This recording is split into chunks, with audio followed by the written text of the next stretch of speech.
Welcome to the IP2 podcast. I'm Shea Ashby, and as always, I'm joined by Felix Chung. Felix, how's it going tonight? It's pretty good. We're just fresh off of recording the Riptide deck tech, which you talked almost for an hour straight, and very, very excited to cut into that. It's a new level of production for the IP2 podcast, recording something in two parts and squishing it together. I don't know if I'm prepared for doing this extra work, Shay. I think you're up to the task. It'll also be interesting to see how it pans out for our first one. I'm excited and Yeah, nervous at the same time. Yeah, it's good. And hey, as an upside, we'll finally get an episode where you talk more than me. So that'll be something I more that think I'm I sure think there's some a people have couple been of asking those. for. I think there's a couple of those. It's okay. Yeah, well, it's good. There's been a few firsts for us here over the past few months and weeks. I guess we can get into it more when we're talking about worlds, but this is also a good topic. Our first Yeah. video. And looking back at it in retrospect, because the organizers of the World Championships were gracious enough to offer us a spot as a community spotlight. And for Mhm. our first video, it was quite bad, and it looks like someone It was went so in our bad. heads. Oh, Oh but man, we did it. What did we do? We did it in basically one take. We didn't yeah, re-record it or anything like that. Yeah, watching, like my faces and mannerisms. I was trying to look at the camera, and you could see I was reading off screen. It was pretty rough. But maybe we yeah. start doing videos and we get better at it. I don't know. I'm sure we'll be better at it over time. The first episode of the IP2 podcast, we had to completely re-record three times, I Three times. believe. We Yeah. threw out the first two. The first episode was still quite rough. I mean, it's a lot more natural now. I mean, we still have some ways to go, of course, but Yeah. there's just like everything else, there'll be some improvements. So yeah, there will be a deck tech at the end of this episode. It is a lot of fun. It's definitely in our style. It's not your average deck tech. I think Yeah. it's good audio only, but there's some video as well for those watching on video. But before we get into all that, is there anything new with you in life? Everything good?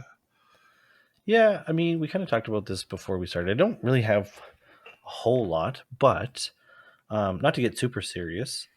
Our family has been in I guess I don't want to say a rut, but we've gotten into a habit where like Yvonne will sit on her on the couch and she'll do puzzles or play video games, or I will sit at my computer and do whatever I'm doing, and then Alora will be off doing her own thing, doing crafts or watching the iPad or whatever. So I don't want to say like we've had family drift, but we've kind of you know stopped hanging out together as a family. And tonight at dinner table, we sat down and Ivana was, we were kind of talking about it, and she's kind of putting together a schedule for the family to where we do family board game nights Yep. or activities or whatever it is, as well as like cleaning schedule and doing other things around the house.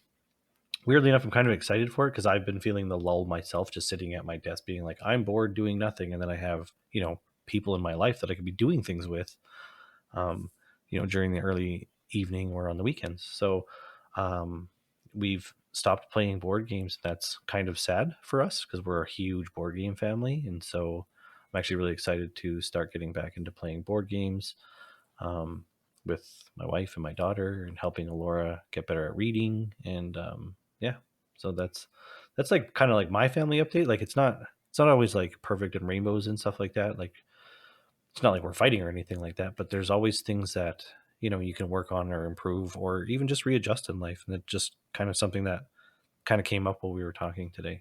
So yeah, how about you? What's new in you? I guess before we go into that, and I mean, thanks for sharing that with us. I think it's pretty natural, right? Because people get, it's towards the end of the year, Christmas and the lead up to it can be a stressful time for people because you're buying presents, like you're planning out what you're doing for your vacation or people coming over.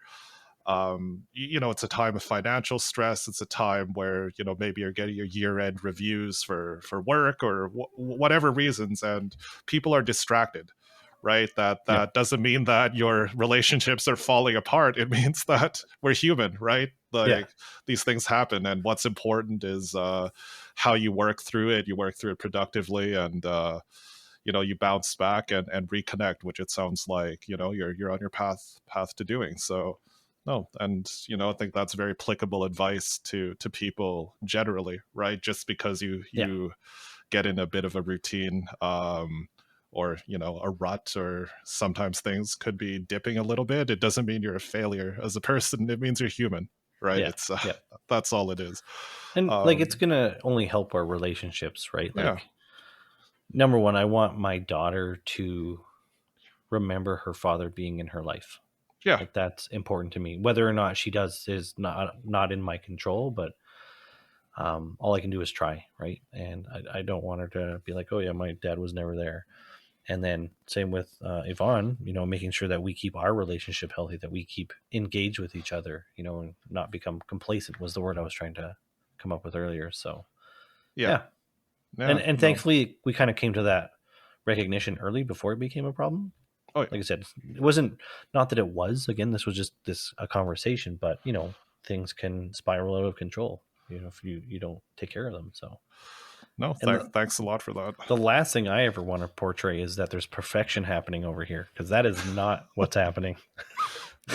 We are very real people with very very real issues. Yeah. Yeah. No, I'm doing really good. Yeah, I unpacked my grab and go suitcase, which I've been taking across the country with me every couple weeks. That's exciting. So yeah, really excited to just settle down and get some, I don't know, a streak of time just sitting my ass at home, and sometimes going to my workplace, and going to armories and all that. I'm just really tired. Looking forward to it. Looking forward to winter break coming up. Set up my indoor bike, so I'm looking forward to doing some exercise again. Nice. Doing all this flying, eating lobster dinners too often. It's been really bad for me. Yeah. It's something I need to get back Well, on top of. I think our long-term listeners, recognize that you've been recording from, out of province quite a bit, and I think, you know, obviously it's well earned at this point that you get to stay at home and rest and not be on the go all the time. So I think that's, really exciting for you, exciting for me to hear that you actually maybe get a chance to rest for a little bit, because, Yeah. it's taxing. It's taxing on your body. Oh It's man. taxing on your family life, your home life, even your third place as well. You have to find new places to become, you know, to keep Yeah. that sanity. Yeah, and that's a great throwback to our first episode, and again, it's I have nothing but amazing things to say about the people that I met when I was there, and they've built up a very vibrant flesh and blood community that I Mhm. was very very happy to be a very small part of for the time I was there. But yeah, man, I'm looking forward to yeah, getting back to armories and playing regularly and all of that. So yeah, let's jump into Worlds, which is the big event that took up our eyeballs over the last weekend. And I mean, do you want to start with the keynote? Did you catch this in real time? I didn't catch it in real time. I caught it. Actually, I don't know if you could catch it in real time. I I guess think, real time refreshing the Discord, waiting for the yeah, the live yeah. updates. I didn't really see the live updates, or I guess from people, but I did happen to click on YouTube 18 minutes after LSS posted their official video. Yep, I did watch some of that, and that was there's some really good stuff in there. James White's mic clipping was pretty rough to listen to yep. because of his exuberance, but definitely appreciate that. I don't know. Do you have any takeaways from the keynote? I mean, Yeah, the 50 battle hardens and 18 callings. That seems like a lot. Seems like we're going to be living well next year for Yeah, those that are interested in the competitive circuit, which I am one of those people.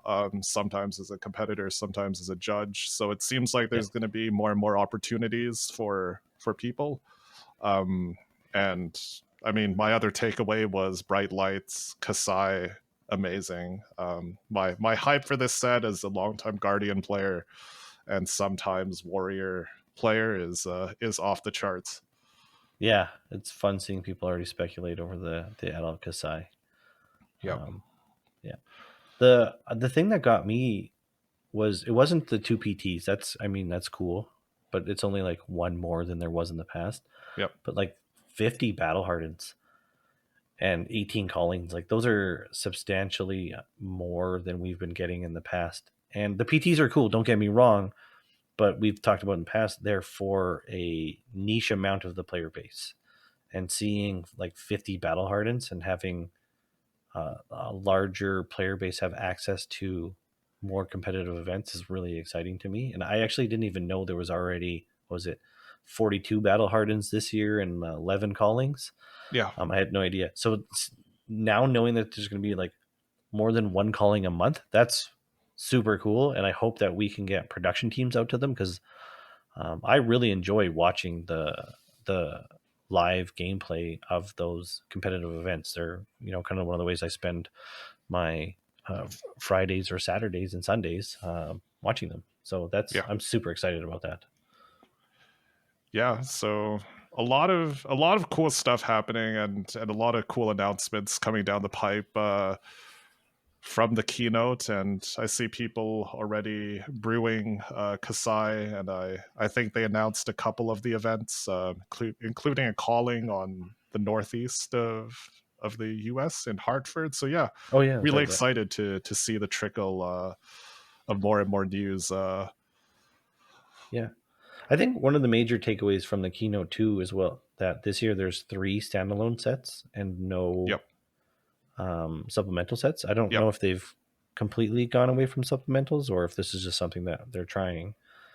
And I also noticed that the two sub or standalone sets in the second half are a month closer to each other than heavy hitters, and then the one that follows heavy hitters. I don't know if that was Mm. something that you noticed. Maybe it's just maybe one of them is late in the month and another one's early. Maybe, I guess maybe I noticed, but I didn't think too much yeah, of it. Yeah. yeah, Okay. And on to the actual event of Worlds. Did you manage to catch any of that? yeah. I caught a little bit of it. Obviously, you saw the Yuki updates with her going whatever it was 11-0, 11-0, I think, until she lost. So like that was awesome to watch a Canadian uh, go so well into the event. Hmm. And we talked to Yuki and we talked to Eric, who were in the same city, and we talked about their limited prowess and how much they do out there. And when she went 6-0, that kind of like reinforces how well that they actually are limited out there in Vancouver, which Yep. was I think really validating to see. I think for them, it's great to kind of put your money where your mouth is, I guess, in a certain way. Not that they're bragging about it, but you know what I mean. Yeah, yeah. The results back up the reputation. Yeah, So no, that was really good to see. I was cheering for her for sure, along with Kale McCreath, as I said in yeah, that video. So was pretty heartbroken to see her exit in the quarterfinals. yeah. I had to catch that VOD. The game was at like 3 a.m. Our time. Yeah, Yeah, I was Friday. Yeah, it was Thursday. It was Thursday when we were catching it here in Canada. I think at like 1 a.m. yeah. It was Thursday like I was nightly up with camp. you because I had a canceled flight. we So had the we had last like last eight remnant of my trips your out trip. We there. had like eight Yeah, people in the Discord at like yeah, 2 o'clock in the morning local, and then, yeah, you jumped in for your flight. And we had some like locals, and I was like, "What is happening here? Are all these people up? I shouldn't even be up, but yeah. I was I just wanted to see some of the matchups. Yeah, and it just goes to show how passionate people are for high level gameplay in even in our community, which tends to be a little more casual. Yeah. It's awesome to see. It was a lot of fun. I was gonna get off after I think the first or second round, but then there was wind of there being a 2-0 Teklevossen that was gonna hit stream. Um, yeah. So I mean, how do you skip that? So had to stay up and watch the Teklevossen match, and it was really cool. Yeah, Teklevossen is on my list for new heroes to brew for Is sure. he? Looks a lot of fun. Yeah, Yeah, I for think he sure. does. And yeah, big congratulations to Alexandros on Phi, our new world champion. Yeah. Funny story. So I've been playing Fab with Janice, my wife, for the last couple weeks. She wants to get back into it. I think I mentioned on this podcast before she used to play, but the Living Legend of Prism just scarred her, and she swore off the game. Hmm. She really liked playing Prism, the aesthetic and the play style, and all of that. And I I started teaching her again. Okay, there's Yep. this new hero. He's cool. He's fast. He swings Kodachis or an Emberblade. He's not going to Living Legend, so you're safe for a while. So please come back and play this game with me. Uh oh. Yeah. Plus Mistakes. 300 Living Legend points. Mistakes were Like, made. yeah, that's right. Yeah. But it's we'll see how that goes. Regardless of that incredible performance, and if nothing else, gave some fun things to watch on the big screen Hmm. with her, just to watch some high level Fi gameplay. Yeah, that's nice that you get to share that with her. Yeah, Hopefully, it's not too much. yeah. Hopefully, it doesn't Living Legend in the next couple months, and I'm Yeah. definitely not going to get a third chance. I haven't even gotten a second chance. Oh man. Mine, so at least you're there. All right. Well, anything else here before we take our listeners into the deep dive into Riptide? Nope. Enjoy.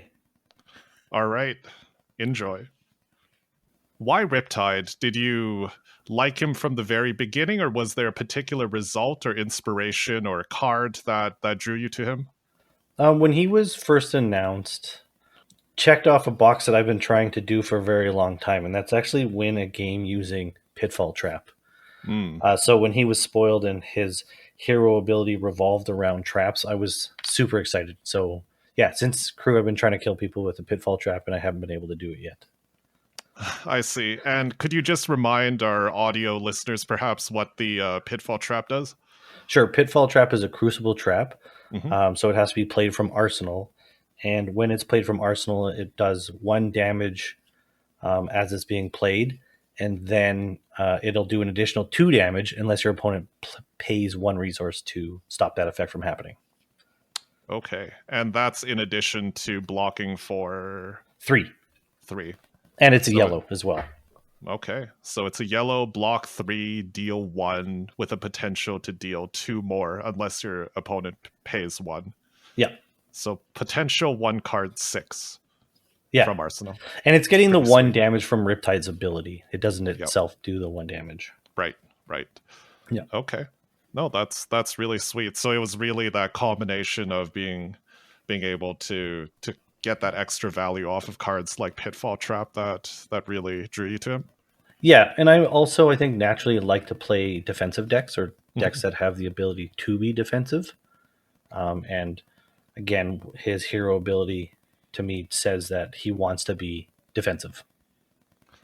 Let's explore that a little bit. What's your typical turn by turn hand? Like, are you typically blocking with your whole hand, or are you typically keeping more cards to send some back? What does your average turn look like for Riptide?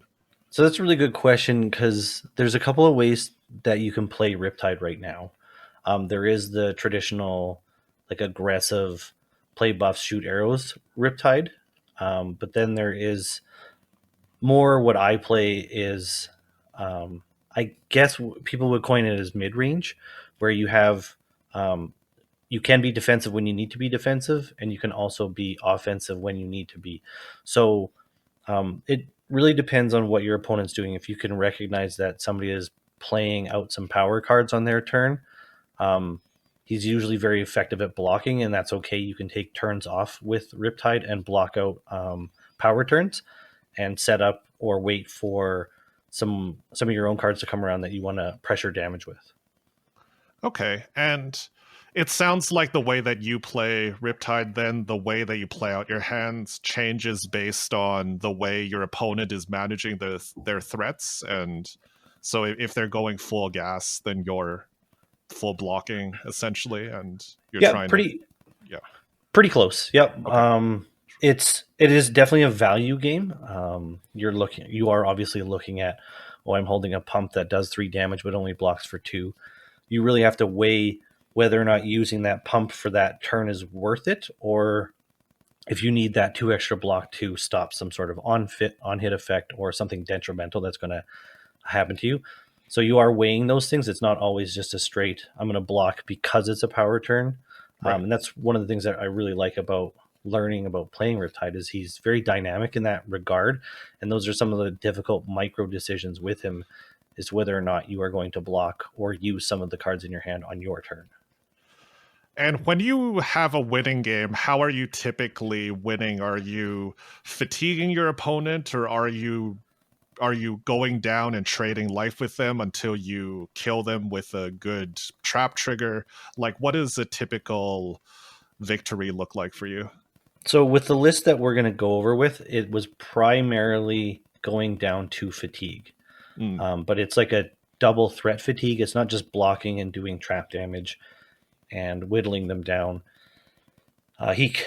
This deck list, I found that he was also able to win games by fatiguing the opponent by pressuring, 1 to 2 card hands from me and getting 2 to 3 cards out of my opponent. right. And as a ranger, you naturally want to, I think, a lot of times play more than 60 cards. Yep. So you end up having like a card advantage, like a deck card advantage over your opponent that allows you to block out more than some other decks might normally do. Okay. And before we delve straight into the card choices, the last question I have is, who should pick up Riptide? Who would you recommend this to? First of all, if you're not a slave to the meta, I would recommend that you try Riptide. Rangers are fun. You get to do lots of cool stuff with them, and I find that really enjoyable. One other thing with traps is, I don't know, something about damaging, winning trades on your opponent's turn is kind of fun when they present a bunch of damage and you take 1 or 2 and they take 3 or 4 on their turn. Um, it's quite funny to see, I think.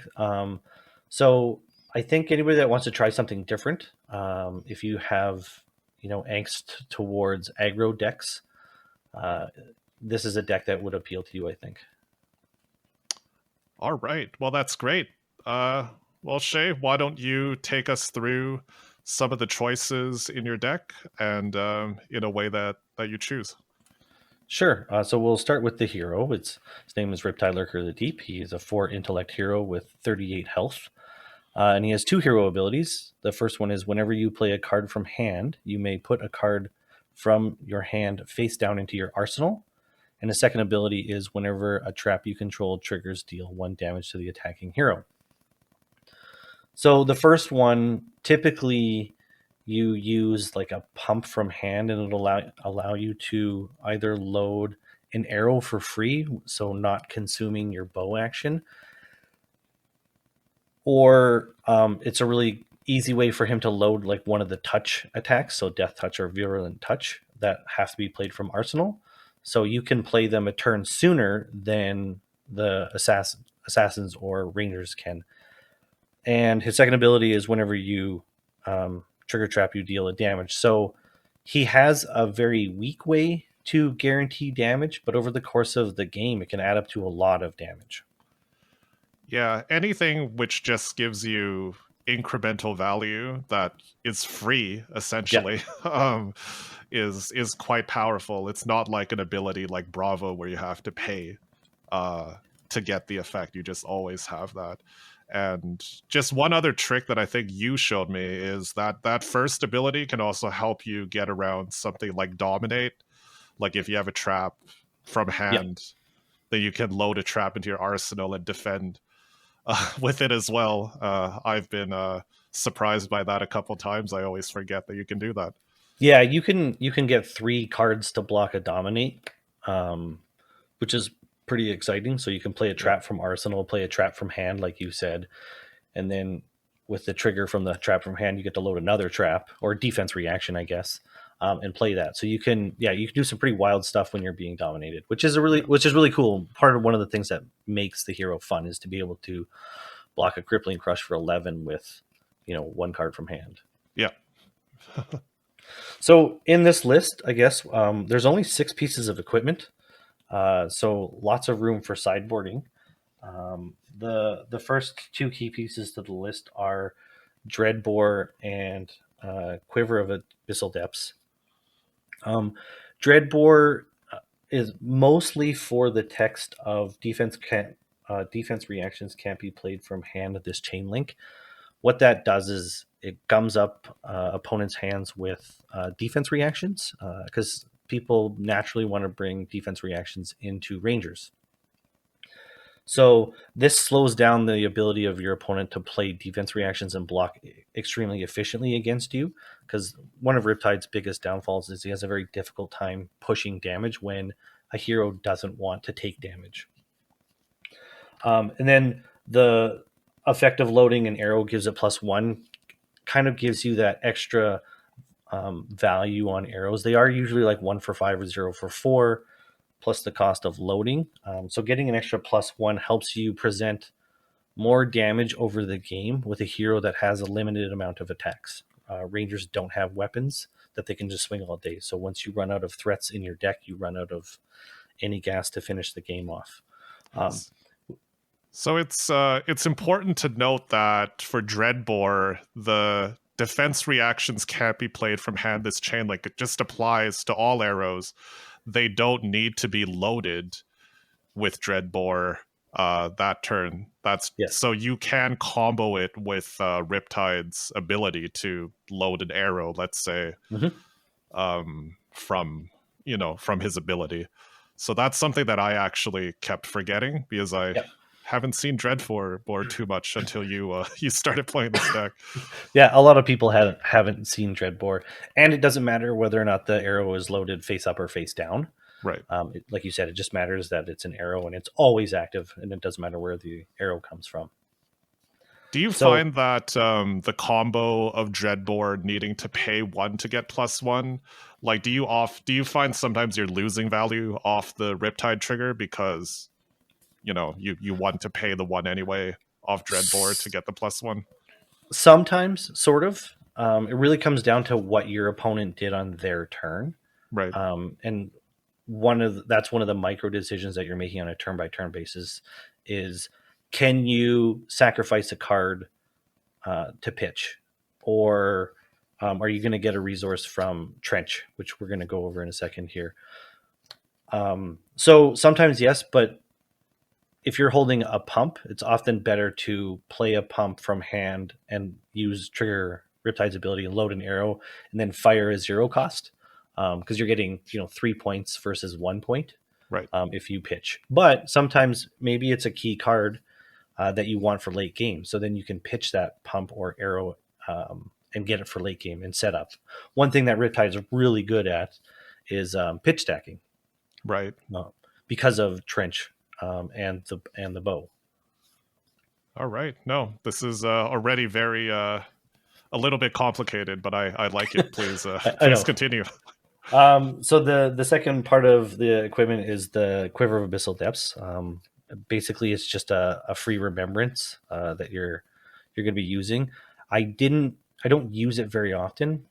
You play it in every matchup because there's no reason not to. But there are really only a few matchups where you end up needing the quiver, and that's into something like Dorinthia on X on Decimator, um, Azuri, Arachne, Bravo, heroes that just want to block you all day and think they're going to fatigue you. The quiver comes in handy and be able to give yourself more threats at the end of the game. Putting more reds into your deck at the end of the game is really powerful. And then after that, we're gonna go with Crown Providence is what I used. I could have probably tested Arcanite Skullcap for this build a little bit more. You do have Trenches of Sunken Treasure, which is a very good defensive piece. And I think one of the reasons why you would maybe run Arcanite Skullcap in this build over Crown of Providence is that you get 3 block out of the Arcanite Skullcap, which is, basically 2 on hits that you get to block, whereas Crown only gives you that 1. But there were times where drawing a 5th card or trading your arsenal into a 5th card felt really good. To be able to either keep tempo or find another blocking card for the turn. So I think that you could go either way on those 2 helmets. But that's what I chose for this build. The next piece is the Trenches of Sunken Treasure, which is the 1 AB in the deck. It also blocks for 1. But ultimately, its super powerful ability is turning a face-down card in your arsenal into a resource. So just sweeping it to the bottom of the deck, which is where his pitch stacking power can come from, because you can pretty much load whatever you want into the arsenal and sweep it away. So if somebody attacks you with a Command and Conquer, which is a ranger's bane, you're not threatened by it a lot of the time. And quite often in matches, I just took 6 from the CNC because I wanted to play out my turn. So then not losing a card felt really good. Yeah, Trench is just honestly the best card in the deck. And it also can give you a resource faster than Tunic, because you can get a resource from it every turn, which is, again, really powerful. Helps turn on the bow, load an arrow that's a 0 cost, and then you get to fire it. So yeah, super good. And I think the one last piece that we can talk about here that is spicy is Cracker Jacks. So this deck was built for ProQuest Season 4 when Bullseye Bracer was banned. Right. So at the time, the consideration was Bracers of Belief, Hornet Sting, and Cracker Jacks. Since it was Bright Lights came out, lots of people were playing Mechanologists. I was originally on Hornet Sting, and I kept getting T-boned. Mechs would set up 3 T-bones and just take all of my armor. And when Riptide, you really want to hang on to your trench for as long as possible, because once you lose the trench from like a T-bone or a block, you can't just arsenal traps willy-nilly.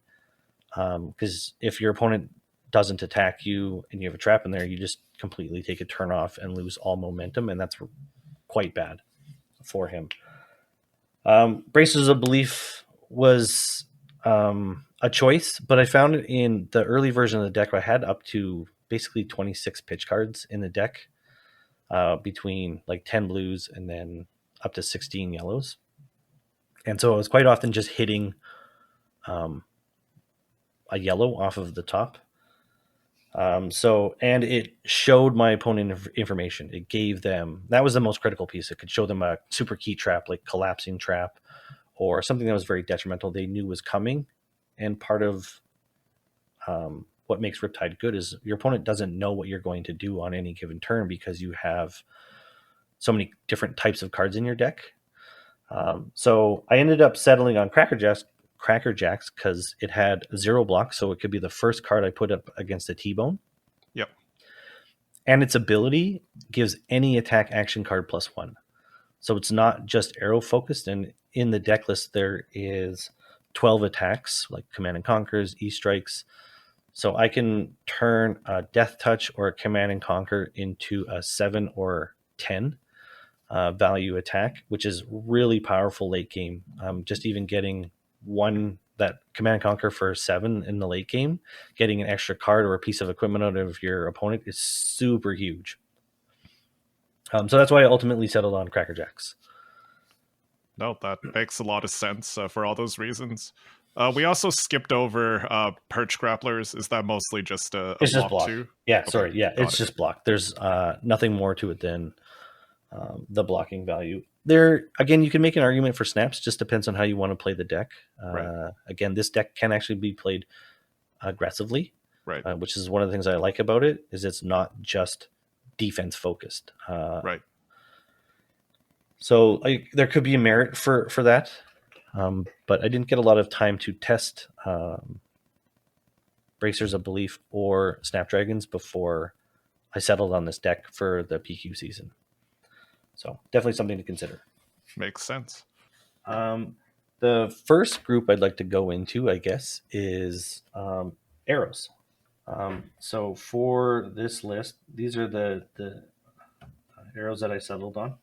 5 infecting shots, 3 remorselesses, 2 endless arrows, 2 searing shots, 3 infecting shots. If we can get them into the camera, 6 Bolton shots, 2 Falcon Wings, and 2 battering bolts. And that was 3 intoxicating shots, right? 3 intoxicating shots. Yeah. Yeah. Okay. No, Um, as far as arrows, some of them I think are pretty straightforward. Infecting shots are just damage. Again, we don't have a weapon, so we have to find ways to push damage. So if an opponent doesn't want to block, here's 2 free damage, which we'll take all day long. Endless arrow helps with the fatigue, I guess. If people don't want to block, we get our arrow back, which gives you a resource for the next turn if you need it. Sometimes you get put in a weird situation where your opponent attacks you and you block a certain way and you're left with essentially like a pump and endless arrow and a trap that you didn't want to use. And I found when I would attack with just an endless arrow and I would have a trap in my hand, I actually kind of didn't want them to take the endless arrow because I wanted the trap to go into arsenal. And if they let it hit, then I'd have to make the decision on, do I want an arrow in my arsenal or do I want the trap in my arsenal? And again, that's one of those micro decisions that I was kind of talking about that you have to decide. And I can't say what the better play is. It just kind of depends on the state of the game and how it's going. I would say probably if you're on the defense of the next turn because your opponent took the brunt of the damage, you probably want to arsenal the trap. But maybe you want to not, and you want to just be able to send 4 back on the following turn, even because you know you're going to block out. So again, very difficult decisions, but you kind of get a feel for it when you play the deck. 2 searing shots was just, again, more damage. If your opponent doesn't want to take it, it's 1 free point of value. The Bolton shots and the Falcon Wings are part of a small go again package that the deck has. Ultimately, I started the PQ season with 3 Falcon Wings, and I dropped it down to 2 for the Battle Hardened because I felt that there was another card that I wanted to add that I kept complaining about that I didn't have for late game. So I ended up cutting one of the Falcon Wings for it.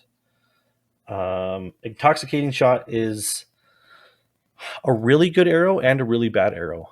Still learning the nuances behind this arrow. This arrow is a Riptide specialization. It's a blue, blocks for 3, attacks for 4. It's a 0 cost, but it has the text of when this hits a hero, they create a courage token and a quicken token. So if this hits your opponent, you're giving them +1 on their next attack and go again. And that sounds really bad on the surface. And for those that don't know, that turns on all of Riptide traps. And that's why it's really encouraging for Riptide to play, because you, even if opponent knows that what Riptide's traps do and they're trying to go around them, you can present this at them and maybe they want to take it. Maybe you can kind of get them to change their game plan so that they get these buffs. But then you also get, if you can line it up with your traps maybe in the second cycle or get lucky in the first cycle because you haven't seen any of your traps, ways to trigger your traps. So some people like it, some people don't. I think it has a decent spot in the deck because, again, it's a 0 for 4. It's a blue. This list only has 5 blues in it, or sorry, 6 blues in it. And there are definitely times where it needs more pitch because it struggles to play like a battering bolt from hand. You would need 1 to load it and 2 to fire the battering bolt. And that was actually really hard to come by. So the blues, I could actually use a higher blue count, I think. But I do like it. But be careful because if you are in the early to mid game and you haven't seen your opponent play any command and conquers, they might just take an intoxicating shot to attack you with command and conquer for 7 go again. And that's really bad. Yeah, because that turns off your traps. Yeah. Yeah. Yeah. You can't block Ouch. when you're in your 17 to 20 some traps, and Yeah. then you get CNC. That's pretty rough. And then the last arrow is battering bolt. This is matchup specific, so this is a sideboard arrow, but it's like a popper if you need to be a popper, as well as in certain matchups like Bravo and Dorinthia, and even some ninja matchups where they have attack reactions and instants. This card can destroy their hand if they can't block, and then even if they do, they're now left with an instant and maybe nothing else to do on their turn. So it's very powerful in certain matchups. So this is a sideboard card. I guess we didn't cover Remorseless. This is the MVP of all arrows.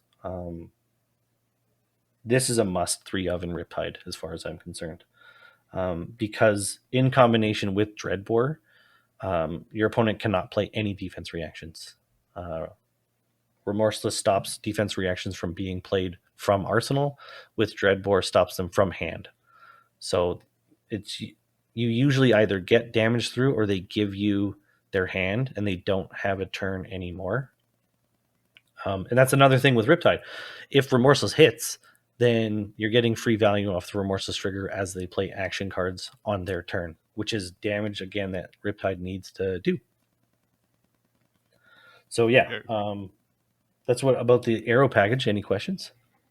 No, this is great. And I mean, one thing about arrows that is so powerful is I think every arrow in this game blocks for 3. Yes. Which is quite unusual for attacks like Falcon Wing and Bolt and Shots, attacks that either unconditionally or can easily quote unquote gain go again. Yep. Most go again attacks in this game, like think about your ninja combo starters or Scar for a Scar, Meeps, like whatever you want. Those all block for 2, so it's yeah, just Yeah. to have a powerful offensive suite of arrows that also can block well is a strength of every ranger, I think, and exemplified here with Riptide. Yeah. And I didn't really go over Bolt and Shot. Again, with Dreadbore, it gives it the automatic +1. So you use the bow action to load it, but it turns on the go again and the reload ability for Bolt and Shot. Right. And one of the fun, I guess, mind games that you get to present as Riptide is if you play a Bolt and Shot and you have 1 card in hand, your opponent has to decide whether or not you can use that card in your hand. Is it a trap? Is it a 0 cost arrow? What is it? And Right. yeah, so it puts them in the difficult decision of deciding what they need to do, how to block. Right. And I quite enjoy putting that onus on my opponent. So that's a powerful tool that's really hard to quantify, I think, in this deck is what Bolt and Shot is giving you. Most of the time, a lot of people take it because it is vanilla damage, but quite often you'll get cards out of people's hand because they don't want the reload. And honestly, as with Riptide, I'll take anything. If I get cards out of your hand, that's great. That means you're presenting less at me. And if I get damage in, great. That's giving me damage that I can't necessarily guarantee to put on the table. Yeah. No, thanks. That makes sense to me. So the next set of cards to go over is the attack actions. So there was 25 arrows in this list, and there is 12 attack actions. The attack actions are almost always in the deck. So we have Command and Conquer, staple of a lot of decks. Again, it's good everywhere. There's no reason to not have it. Um, Enlightened Strike. This is a really fun card in this deck. So playing it from hand allows you to load an arrow from Riptide's ability. So you can take the go again if you have a full grip. You give a go again, fire an arrow, nine damage without doing too much work. There are some pumps in the deck that like Scout the Periphery and Premeditate, where you can play them from hand, load the Enlightened Strike, and then swing an Enlightened Strike for 10 damage is pretty good. As well as the draw a card is also very useful. You can just play Enlightened Strike for 5, draw a card, because there's a good chance it's going to be a trap or a defense reaction or even a 0-cost arrow, something that you can play the following turn, and you just get to arsenal it. And if it's something that's useless because of the Trench of the Sunken Treasure, you get to get a resource out of it. So it's hard to say what mode you're going to use out of Enlightened Strike, but this is probably one of the decks that is most flexible on the modes that you can choose from Enlightened Strike, and I really like that. Part of the Go Again package is the Ravenous Rabble. So we're very low on pitch count in this deck, so quite often, as long as you're not me, Ravenous Rabble will attack for 4, Go Again. And again, it's another play from hand, load an arrow into your arsenal, and then fire. So, you get to present, 8 or 9 damage again on 2 cards, which is, again, really good rate. Then we come to Death Touch. So one of the attacks that you can only be played from arsenal, and if it hits your opponent, you get to give them one of the 3 afflictions. Always gets blocked. Nobody ever wants to see an affliction, a frailty, or an inertia. Great codex target. It's a popper if you need it to be a popper. Again, with Riptide's ability, it's not hard to get this into arsenal and play it on the same turn. So really good value there. And then the last attack is his little brother, Virulent Touch. I didn't have this in the ProQuest that I played the deck at, but I found myself wanting it the whole time that I was there. Because almost every game went to fatigue or time. And when your opponent is pressuring you, which happens quite often in Riptide, you don't get a lot of space to swing back. So when you can hang on to a Codex of Frailty, you can pull this out of the graveyard and attack with it and present 4 or 2 damage off of nothing. And that was really powerful. Like, it was a way to potentially push damage during the end game when you're under pressure and you only have space to hang on to 1 card. So I found I really like this card because all my games went late. Yeah, just the no-win situation that you're putting your opponent in. Even if they full block it and keep a blue to pitch for the blood rot, that's 3 cards out of their hand, and that really takes the pressure off, like you said, in the late game. Assuming they're low, they can't afford to leak it, and they're trying to close it out against you. So yeah, that's a pretty cool one of Yeah, it's one of those cards that feel like a tempo swing card. Like, it's innocuous at first, but then you play against it and you're like, you put your opponent in a position where they're like,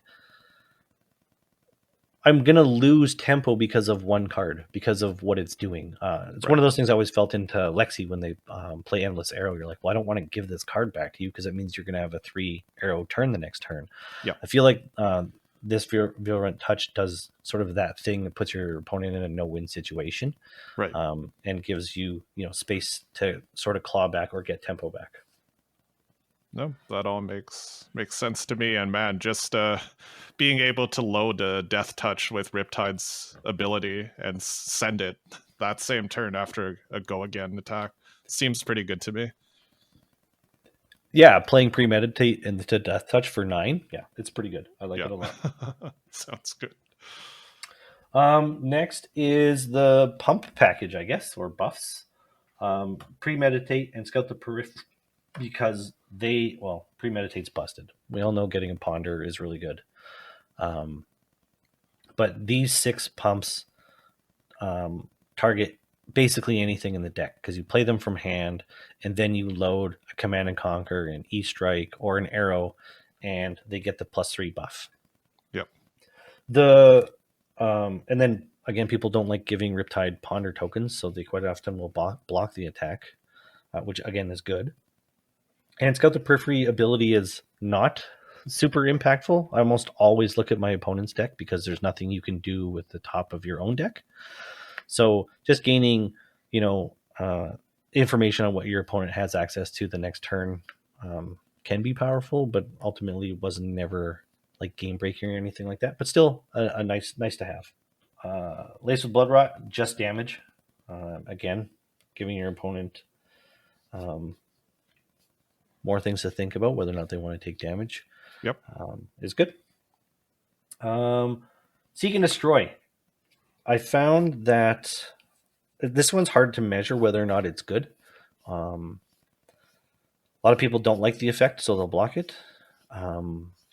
Or they won't block it and they just send everything. Where I find it, I think it's going to be important in playing Riptide that he struggles into decks that like Max and Bolton, and which doesn't sound like he should because they pump, they have go agains, and you're like, wow, this everything Riptide wants his opponent to do: play aggro, pump, go wide, awesome. But what those two decks specifically do is they set up a combo, and ultimately I win the game combo. And Riptide cannot pressure them enough to make them block if they don't want to, so he can't end the game fast enough, which then gives them space to find their pieces. So Seek and Destroy kind of helps, I guess, in a way to either pressure their hand or, it's a potential way to get rid of their arsenal. So that's kind of why it was in the deck. It's maybe something that could come out. We'll see. It's, just kind of is what it is. And then the last of the pumps is Release the Tension.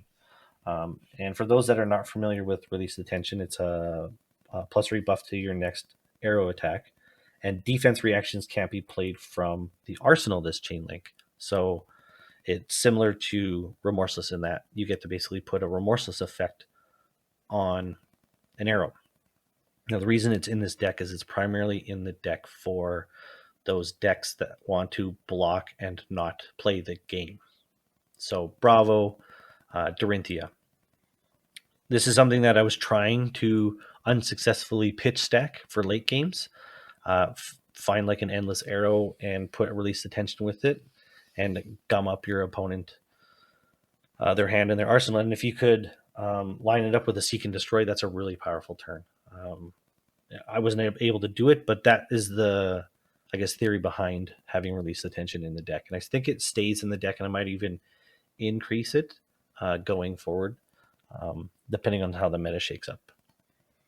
Yeah, the cool thing about Riptide, again, with all these go again buffs, is you play one, you get to load your arrow for free. And a lot of these buffs are zero cost, not all of them, but yeah, you can play out a very, very efficient turn, not having to pay to load. Yep. And that's why we have arrows like Endless Arrow and Searing Shot in the deck, is to get a little bit of extra value off those Cheerios hands. Yep. We're going to move into, I guess, utility cards is what I would call them. There's not very many. So number one, Codex of Frailty, needs no introduction. Giving Lexis and Ninjas Frailty tokens, giving yourself a trap or a resource for the following turn, very powerful. This is getting a Death Touch out of Graveyard if you have a spare resource, or like I said, if you're in Touch for the late game, or an Endless Arrow in the mid game to again give you a resource for the following turn. Very good, very powerful. I don't think anybody's going to disagree that this is one of the best cards in the deck. Along with that, I had 2 sigils. I would really love to get a 3rd sigil into the list, because you do spend a lot of time blocking, and into certain heroes like Dash with their symbiosis shot where they're presenting 2 damage, or Technoplasma Pistol. Getting 3 health and not having to block is a better trade. because it's an instant, you can play it from hand anytime you want. So you get to do combat tricks on both offense and defense with Sigil of Solace. So if you're defending, you can play Sigil of Solace and load a Crucible trap out of into Arsenal and play it. You can on offense, it's a way for you to put like a death touch or an arrow into hand. Again, it's not having to spend the sigil as a resource to load it with the bow. And again, if it's like a virulent touch, you can just play it, load the virulent touch, and attack. So very powerful, very tricksy things that you can do with sigil. Sorry, I'm just thinking about Codex of Frailty. And a few people have heard me tell this story, and I'm going to tell it again for those that listen to this. Part of what makes Codex of Frailty really good with Riptide is playing it out of hand. Wizards are familiar with holding priority, but when you play Codex, Riptide's top ability triggers before Codex resolves. So you can play Codex of Frailty out of hand, load any card from your hand before Codex of Frailty triggers, use the Trench of the Sunken Treasure instant ability to gain a resource. So if you have spare cards in your hand, you can play Codex, load, Trench, get a resource, grab a 1-cost attack out of your graveyard, and play it. So like a Death Touch or an Infecting Shot. And that's kind of one of the plays that I did quite a bit throughout my time with the deck was sort of maximize getting a 1-cost out of my graveyard if I could. Yeah, instant speed is so powerful in Flesh and Blood. Yeah. And yeah, just being able to codex and not have to discard your card, but sink it to the bottom and get a resource. Yeah. As long as there's no other cards in your hand, of Yeah. course. Yeah, that's super powerful. And part of why that's powerful, I know, Lexi players might be familiar with pitching a card to loading Voltaire and then not activating Voltaire, and then having a resource or 2 resources floating if they pitched a yellow or a blue. Well, this way you can actually use a red and still get a resource. So if you had a yellow or a blue, you could do the old bow trick if you wanted to. But if you have a red, you can still get a resource, which is, again, very powerful in this deck that the other Rangers can't necessarily do. After Sigils, we have 1 Oasis. This was originally a tripwire trap, but after getting smoked by Wizards, I decided to just throw a 1 of Oasis just on the off chance we could get there. So that's why that's in there. Also, it's good into dominated attacks. And you can play it from hand, again, triggering Riptide. So again, more combat tricks that you can do. I did find that a lot of time I was left with trenching away a card to avoid a CNC or for whatever reason. And, that resource went to waste. So this was kind of one of the ways to spend that resource. Something I consider moving up to 2 of in the future again, just to be a little bit more efficient with your resources. Okay, interesting. And then the last card we have in this category is Remembrance. Because this turned out to be a fatigue deck in the end, and knowing that there's Bravos and Dromais and Dorinthias out there, this was just another way to get 3 more valuable cards into the deck for late game.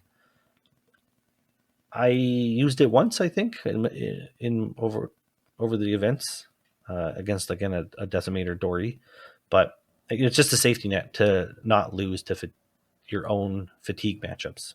Right. So that's it for those utility cards, and I guess we're going to come to the traps at this point and defense reactions. Starting with the Crucible traps. So again, I had at one event I had 2 tripwire traps and 2 pitfall traps, and then I went down. I had traded 1 tripwire for an Oasis. So this is just like a kind of a dealer's pick. Tripwire trap is primarily in for Bravo, just to get a little bit extra block and turn off his on hits, because a lot of the time he's resource starved if he's trying to dominate attack. So the tripwire trap can stop you from taking a spinal crush or a crippling crush, depending on how Bravo's had to pitch for it. Pitfall trap. I love this trap. I try my hardest to make sure I get 6 points of value out of this bad boy. I will wait to the end of a combat chain to make sure that my opponent has no resources to try and get those 2 extra points so that they can't pay for it. Sometimes it bites you in the butt. Sometimes you end up trenching it away on the following turn.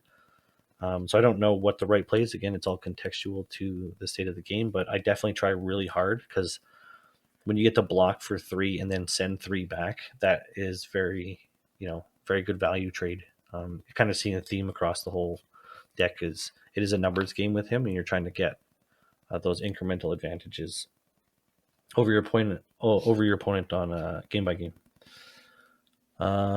So the next set of traps are go again traps. So for people that are not familiar with Riptide, he has essentially 4 types of traps. He has the Crucible traps that, when played from Arsenal, always do a damage. He has a set of traps that trigger off of go again attacks. He has a set of traps that trigger off of buffed attacks. And he has a set of traps that trigger off of reactions. So in the go again trap, we play all of them in the deck list. Almost every aggro is going wide. Again, this was a Lexi meta deck. So these always went into Lexi. They go in against mechanologists. They go in against ninjas. Almost everybody has some sort of go wide. If you're even feeling saucy, you could put it in against Bravo if you know they're an aggro Bravo. Their frailty is unbelievably good into Lexi. I know we're out of the Lexi meta, but there were times where a Codex a frailty turn before happened, giving them a frailty, and then playing a Codex frailty trap on their turn, giving them 2 frailties, stops them from attacking. It's unbelievable tempo swing. And you can do that into Dash. If she's got a high octane turn, you can potentially stop them from swinging their symbiosis shot for 12 damage, put it down to 6. There's just so many points of value there. Tar Pit Trap, turning off attack action card on hits, really good. Most of the time, I felt it was semi-irrelevant. We were blocking a 3 or 5 attack with 2 cards, turning it off anyways. But again, getting the 1 damage from Riptide's ability as well as blocking for 3, so turning a yellow into 4 points of value is pretty good. Collapsing Trap, again, probably one of the best cards in the deck. The problem with traps, I guess, is that you can't necessarily hold on to them forever and wait for the perfect moment to play a trap, because Ranger really needs his arsenal to do anything. So sometimes you play Collapsing Trap for against 1 or 2 cards. And those that are not familiar with it, if it defends an attack that has go again, your opponent discards their hand and draws 1 less. So if they attack you with an attack action and pitch a card, they have 2 cards left in their hand potentially. This will get rid of those 2 cards that they may be crafted, and then they'll only be remaining with 1 card. So they may have taken a bunch of damage on the last turn to keep this hand. And Collapsing Trap just destroys that hand. This card is, I've never had anybody go draw less cards and be like, oh man, this turned out really good for me. It's always in the deck. It never comes out. At worst case scenario, it's a blue block 3. And milling your opponent is a win condition for this deck. So, I mean, that's directly advancing your pathway to victory. Yeah, totally. So after the go again traps, we have the buff traps. This is where we had to start cutting traps, figuring out what we're going to be using, I guess. So I only cut 1 inertia trap from the list. These feel less impactful than the go again traps. The effects aren't as devastating in the current meta, I don't think. Inertia trap, again, didn't really ever feel like it was doing more than blocking for 3 and doing 1 damage to my opponent. Very rarely did inertia actually get like an arsenal card from my opponent. They see that early enough in the turn, then they plan the rest of their turn around not being hit by the inertia token. So I didn't feel like I needed 3 of them. Boulder Trap puts a -1 counter on your opponent's equipment. This can be very good into Dash, into Bravo, into Dory because they have so much block value. You can negate 2 or 4 points of armor blocking with a couple of these early enough in the game. Again, really good. Allows Riptide to push damage through the mid and the late game, getting rid of the armor. Again, Buzzsaw Trap, very good. A lot of the time, it ended up blocking with another card anyways.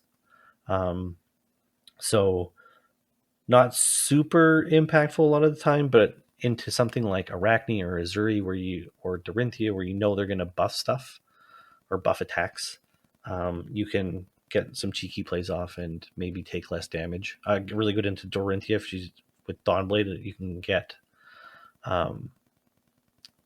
it'll help just take counters off Dawnblade with this and another card, and then you can reset the game with Buzzsaw Trap. Yeah, I've seen some screenshots on Talishar with like some 16 buffed attack that just goes to 3 with Yeah, Buzzsaw. So it can be pretty gross. I would yeah, like it's definitely like has the potential to be like a busted card, but I would say most of the time it's only knocking up to +3 off of an attack. That's okay. It's still doing its thing. yeah, still blocking 6 with 1 card in Yep, that case. exactly. And then the last one is, again, in this current meta, not a lot of attack reaction decks. So Spike Pit Trap is in the deck, and that is whenever your opponent plays an attack reaction, you can play this trap, and they discard the top card of their deck. And then you go through the graveyard, and for every card that has the same name, Spike Pit Trap will do 1 damage. So if you trigger it, Riptide's already doing 1, and then it's going to do 1 from the card it flipped. So at worst, this trap is blocking for 3 and dealing 2 damage.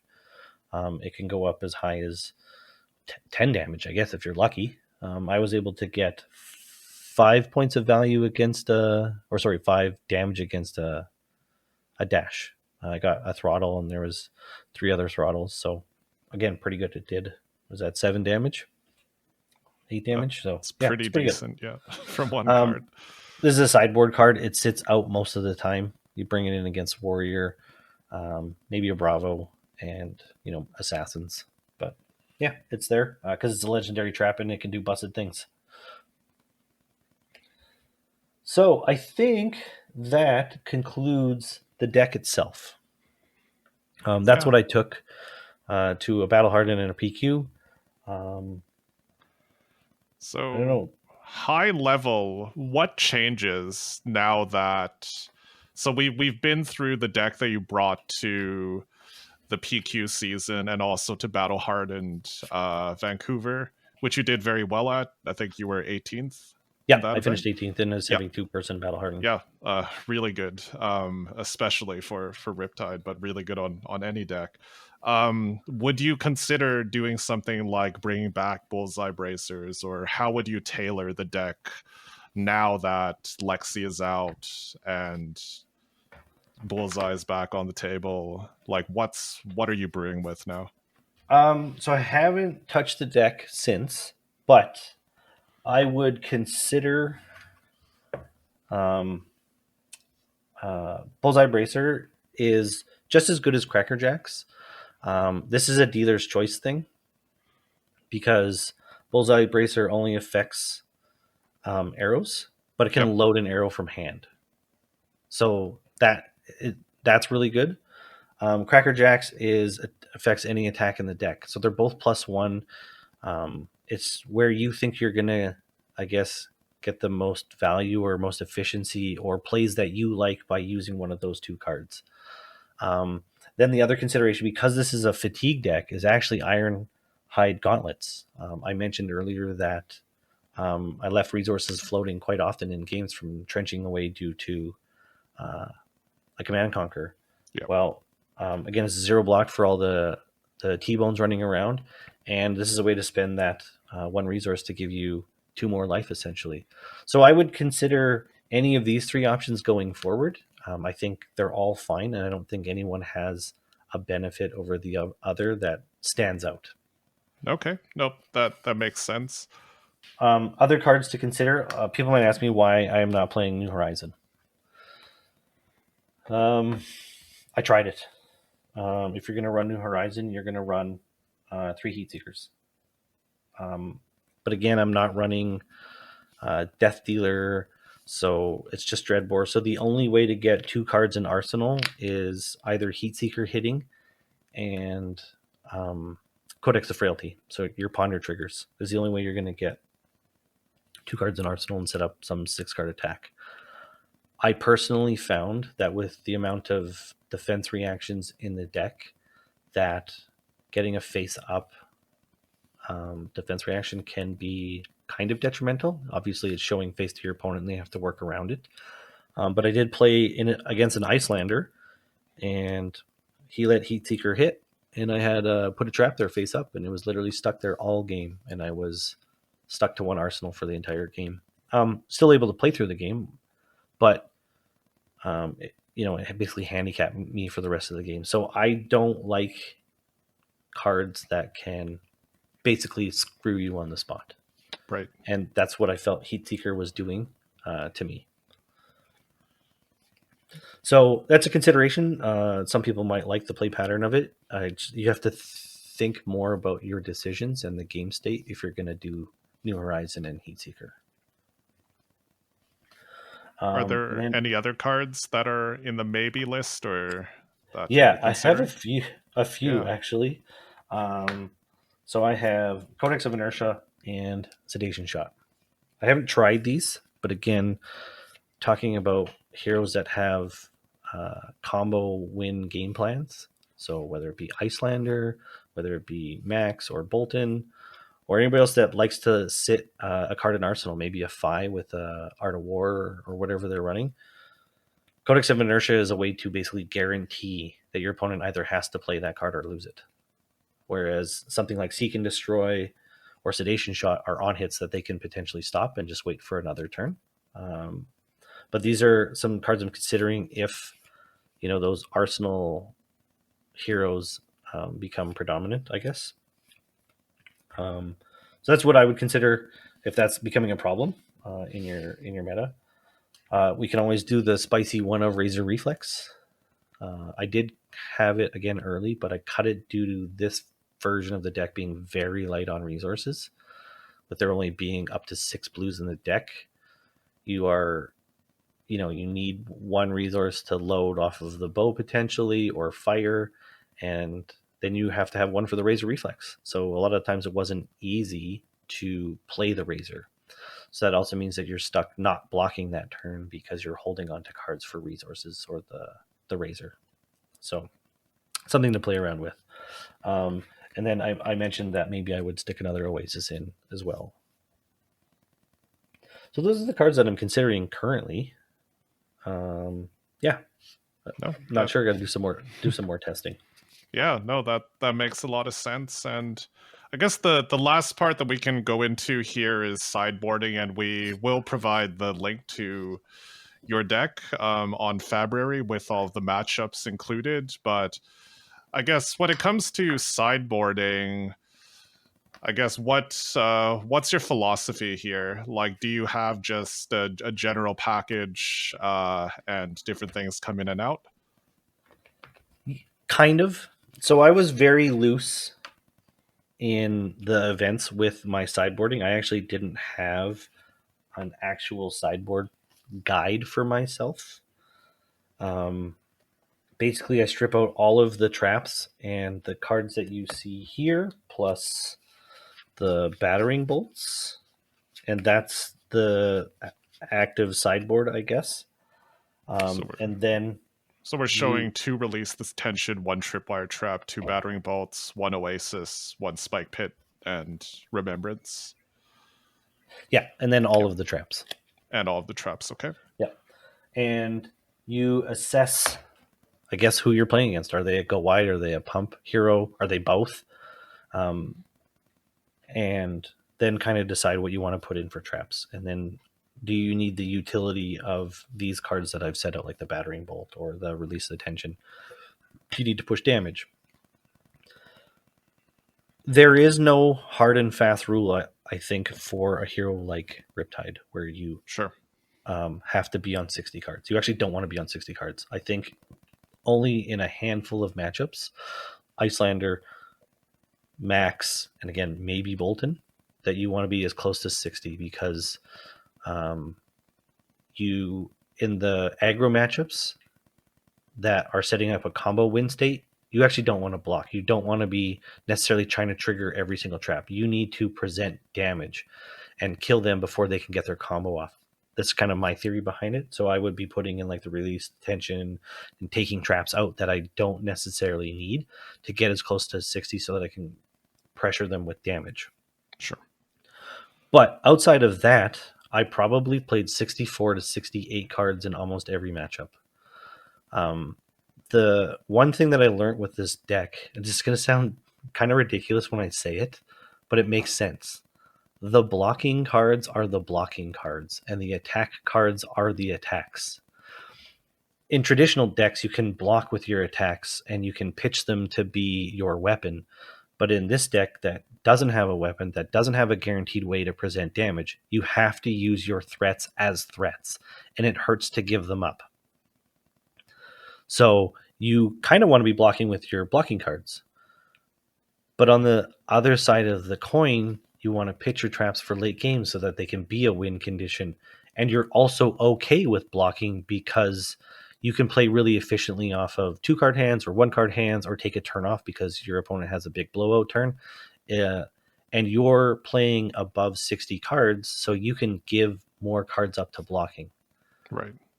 So every card is useful on those situations, but I think most of the time you want to be able to present your attacks as attacks. There's going to be times where you draw 3 attacks in your hand. Well, that's fine. You just block with, the ones that you can't use.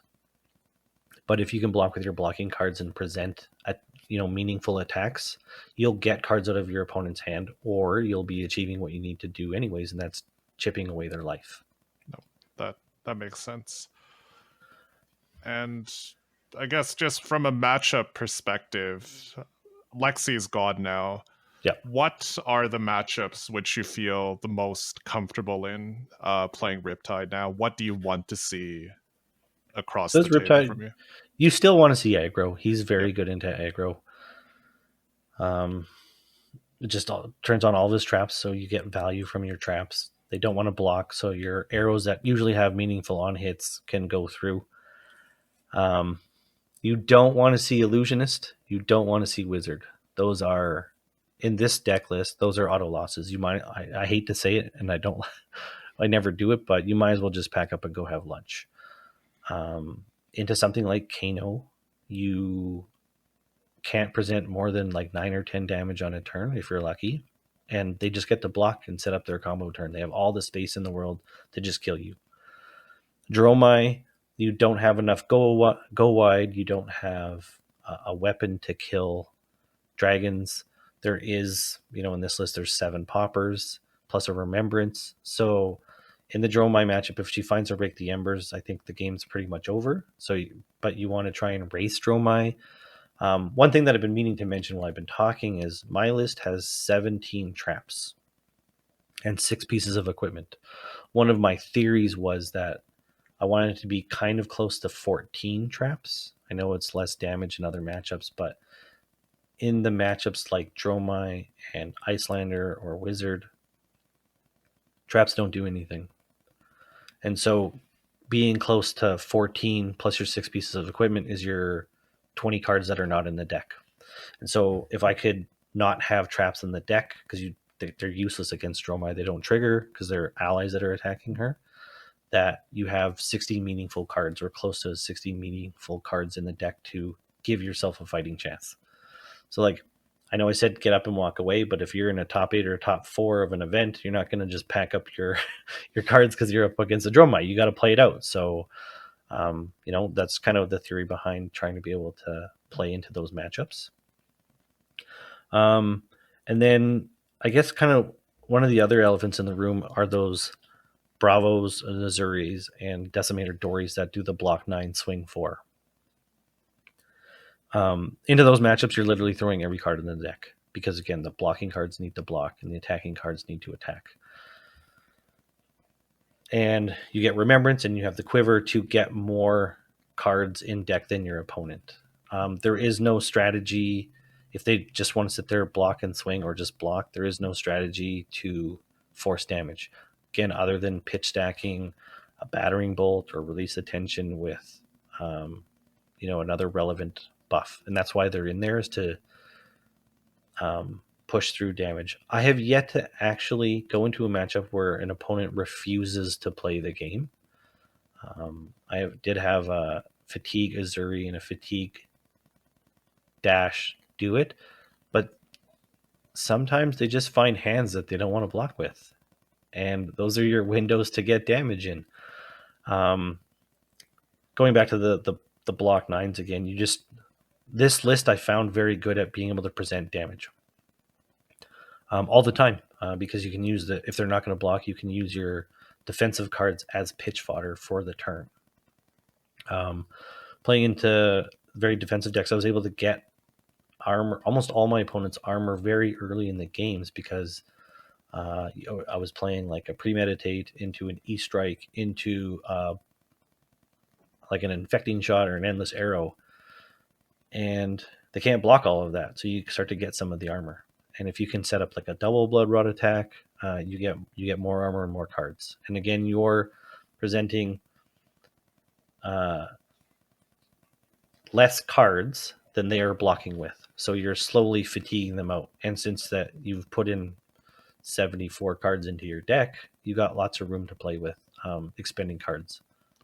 Yeah, it's not just that. Ranger cards have a deceptively high amount of beef, like one card for 7 damage between your Dreadbore and your Battering Bolt, or one card threatening 6 damage with your Infecting Shot with the Dreadbore. Like, you have a lot of ways for your cards to be worth more than 3 on offense. I mean, you have the 1 for 4 pumps that threaten 4 on offense. So yeah, between that and the Remembrance and the Quiver, and it's no surprise that you're fatiguing the decks that are supposed to fatigue you. Yep.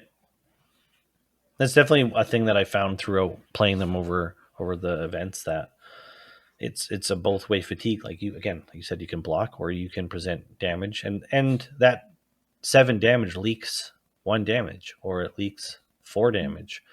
And you get that over enough cycles, you eventually can close out a game or get close to closing out. I will say that you play to 55 minutes every game almost, unless you get blown up by a wizard or something. So be mentally prepared to have a very long day, because you are playing to the fullest. And it does get stressful because you get called, you got judge watching for final turns, you have people watching you because you're the only game left. You know that you have to de-sideboard and get ready for the next round. So it can be a little bit stressful to play this style of deck, but I definitely do enjoy the tactics behind it and playing for the long game. Yeah, and that's something you get used to as a former Oldham player. You get used to it. All right. Well, this was really thorough, and not only talking about the cards, but a lot of the mentality of the tactics and the tricks. So, really appreciate the insight, Shea. Is there any final thoughts before we sign off on this deck tech? No, I don't think so. If anybody wants to reach out to me on Discord, I'm at Eggerflame. I'll be happy to answer any questions or talk about cards, whatever. It's a really fun deck to play. So if you like Rangers, I would definitely give it a try. Or if you like to, I guess, play the fatigue game or the long game, definitely worth a try. Oh yeah, sorry. Actually, there is one thing. You are a slave to gem. Kind of, we talked about Dromize and Illusionists and Wizards. If you get bad matchups, it is not a fun day. But if you get good matchups, I got good matchups while I was playing this deck, and I don't think I've ever had as much fun playing a deck. sitting down, telling your opponent that you're playing Riptide, and they're like, "What? You're playing Riptide?" And the tables beside you are being like, "What? You're playing Riptide? I can't wait to see this." Hearing them say, "I don't have a sideboard plan for you." I don't know. I just really like those moments. And Yeah. I'm a very social person when I play. So now I get to have a conversation with the people beside me, the people with my opponent, or like my opponent. And it kind of, for me, takes some of that serious tone down from some of these bigger events and makes it a bit more fun and inviting and engaging with, like I said, my opponent or the people around me. And that's part of why I ended up really enjoying this deck. Yeah, no, that's awesome, and I'm very excited to see how this deck evolves over time. And I like how there's different tools for different metas, and yeah, I'm looking forward to what you can do with this deck Yep. moving forward. Yeah, on the behalf of both of us here at the IP2 podcast, if you like this, please let us know. And feel free to check us out on social media: YouTube, IP2 Podcast; Twitter, IP2 Podcast; and on Blue Sky, IP2 Podcast. Thank you.